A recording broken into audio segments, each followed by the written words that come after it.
And then she said also that all of us answered commonly with expansionary monetary and fiscal policy. And then begins the difference with Brazil. Brazil is probably the only country that is back exactly where it was, that the world was in synchronized deceleration. So the world was landing, trying a soft landing. And then at that point, I said, listen, Brazil is out of sync with the rest of the world. We are just taking off. As a matter of fact, we could not beat the revenues of the first quarter of 2020 yet. Even now, this year, that we bounced back strongly, and we are above the level of output that we were before the pandemic hit us. So it was a very important point that Kristalina made there. And she made now another very important point, judgment, which is there will be an enormous divergence in economic policies now. The case of Japan is quite clear. They are in the opposite position of the US, for instance. The US has to raise interest rates, and then Japan is saying that we'll keep easing monetary policy because it's a huge savings country, a huge savings glut that they have. So I would mention that this is very important that Ms. Kristalina said. Very asymmetric policies and very different policies specific to the country. And she also mentioned that the adverse supply shocks were common to everybody. So we had 2020 very common. Everybody suffered adverse supply shocks in food and energy, related also to climate change and all that. And then she said also that all of us answered commonly with expansionary monetary and fiscal policy. And then begins the difference with Brazil. Brazil is probably the only country that is back exactly where it was before the crisis.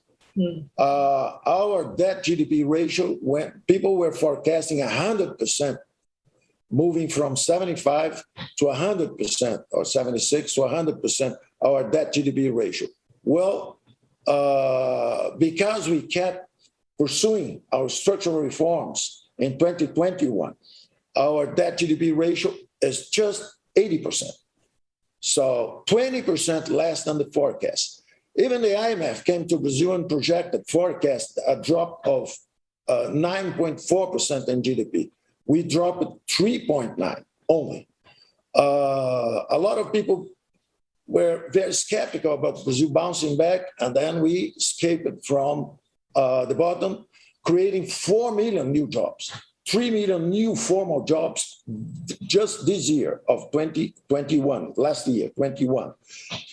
We preserved 11 million jobs in the formal market. We assisted 68 million Brazilians with direct income transfers, non-orthodox direct income transfers. We digitalized them. Well, we won in the World Bank ranking, the first place in Americas, before the US and before Canada as the digital government. Our digital government serves 120 million people that use public service digitally. So we made income transfers to 68 million people digitally every month. So there is a big underestimation of, I remember I told our friends in 2019 that they should not underestimate Brazilian resilience, our democracy, and our economy. So the first point that she made, I fully agree, very important, is we must keep our eyes on the specifics of each country from now on. The common shocks are there, but the answers were different, and we have asymmetric situations. We vaccinated 95% of our adult population. 2 shots. 70% of our whole population. So we are practicing now a safe return to work. That's why GDP bounced back very strongly.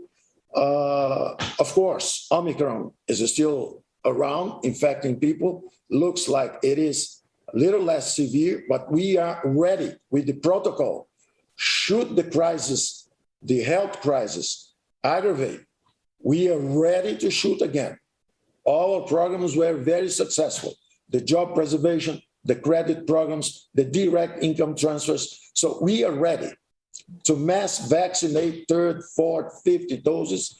As long as you keep producing it, we will be producing it here in Brazil also. We already had agreements with the British and the Americans, Pfizer, to produce locally.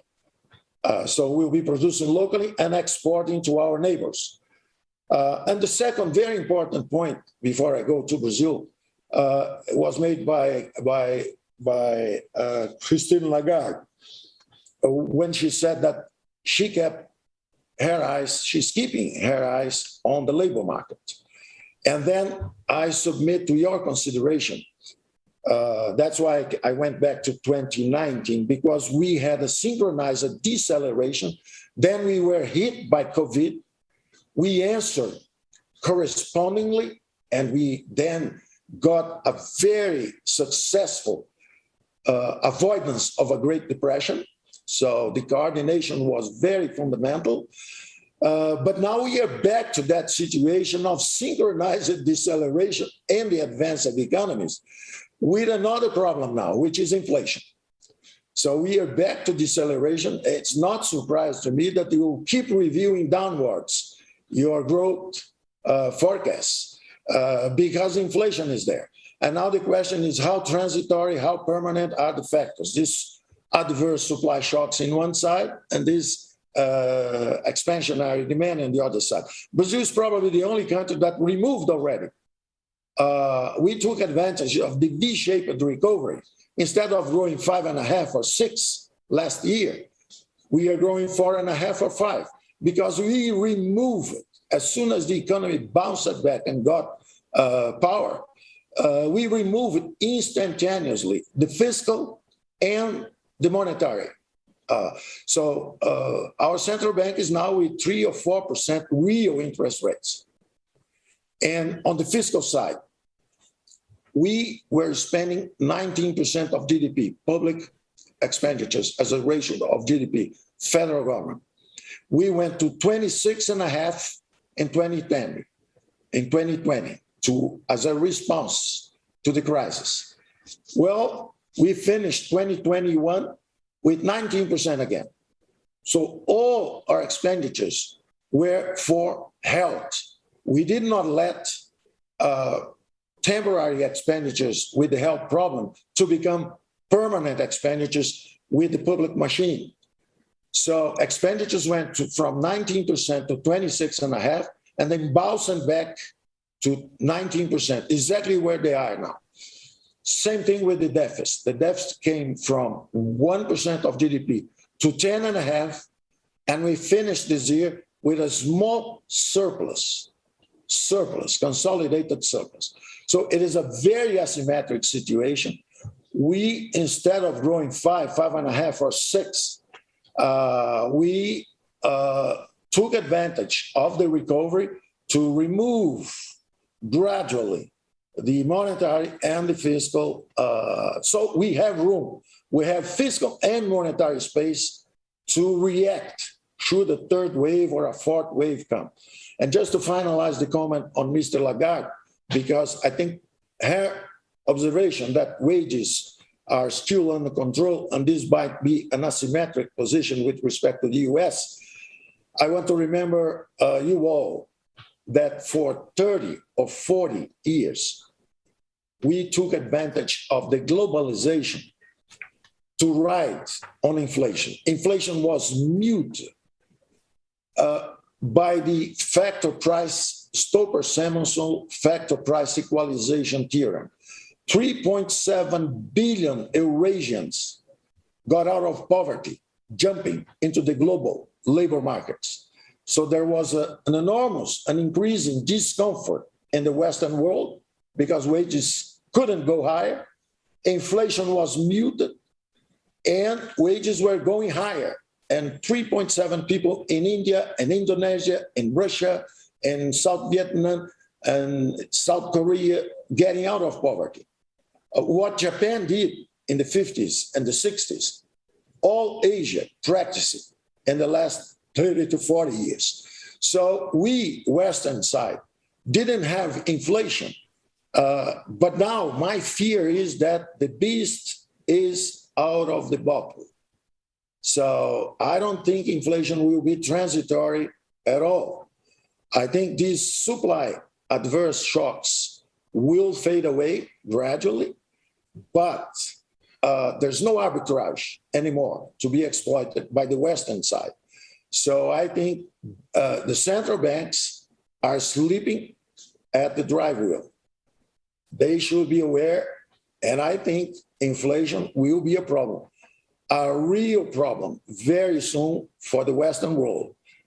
Brazil, because we had very tragic previous experiences with inflation, we move it faster. Minister, thank you very much for that. And I think it's interesting to see that not everybody is on the same page on this question of whether inflation will be transitory. And I thought for a moment there you were offering up an olive branch to the managing director. But as I understand it, you're still intending that the IMF closes their desk in the middle of the year. But we'll see what happens. We love each other. We love each other. We only have about 5 minutes left, unfortunately, and there are so many topics we haven't touched upon. But I think the one story really that affects everybody at the moment is what happens in the world's second largest economy. So, Managing Director, might I just come back to you as we close out this panel and say, is it really not time now that China stepped away from its zero COVID policy, and perhaps you can explain a face-saving way that the leadership might be able to do that? But China is slowing down, and it is a concern for China. It is a concern for the rest of the world. And this slowdown is due to two things. One is the interruptions that are caused by COVID, and zero COVID policy means that if there is any outburst, it has to be put down with all the impact coming from it. It is also due to the fact that consumption is not picking up as much as it was expected. So for now, China is using zero COVID, but what Omicron is teaching all of us is that a highly transmittable variant of COVID may be much more difficult to contain without a dramatic impact on the economy. And our view is that this has to be taken into account. And therefore, we will see how China integrates this message, both in terms of the policy they apply, but also in terms of how they advance on the direction of what are the vaccines that are most effective and how that would be integrated in China's action. China does have policy space. We actually are on the view that perhaps it was a bit premature to withdraw policy support, that it should have been retained a bit longer. We are seeing People's Bank of China doing something to ease conditions, and we might see more of it. So China performs its function for itself, but also as a factor of growth for the rest of the world. So the zero COVID policy was a mistake? Well, the zero COVID policy for quite some time did contain infections in China. It is now that we see with a highly transmittable variant that this contagion effect cannot be achieved easily, and the restrictions that need to be imposed are more of a burden to the economy, put more at risk not only China, but also China as a supply source for the rest of the world. And it is at this time that it is important to reassess what is the best way to deal with the pandemic. We don't know what the future would bring for all of us. One thing we know is that pandemic policy remains a top economic policy in 2022. Unless we build protections around the globe, we are going to continue to see disruptions, and the future would not be as bright as we want it to be. So my main message here is to all of us to recognize that the world must spend the billions necessary to contain COVID in order to gain trillions in output as a result. Managing Director, thank you so much for that final message. And unfortunately, we are out of time now. So let me just thank our panelists, Kristalina Georgieva, Minister Paulo Guedes, Minister Sri Mulyani, Haruhiko Kuroda, the Governor of the Bank of Japan, and as always, Christine Lagarde, the President of the European Central Bank. Thank you all for being on this terrific panel on the global outlook, and thank you all for watching.